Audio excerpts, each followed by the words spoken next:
Добре. Здравей, как се казваш? Петко. Петко. Да. Колко години си, Петко? На 10. Какви книжки дари току-що?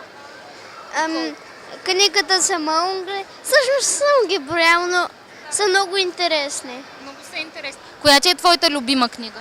Книгата за Маунгли. Тя ти е любима и ти я дари. Да. А няма ли да ти липсва? Вместо да не я чета, по-добре да я даря на децата, защото те нямат моя късмет и за това искам да я даря.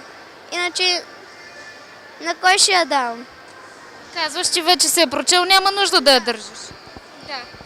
Просто няма смисъл. Добре. Тези книжки, знаеш, отиват при болните деца.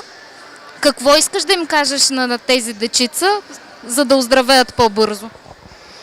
Да й пожелам приятно оздравяване и да си четат книжките, просто да се развиват. Добре, много ти благодаря.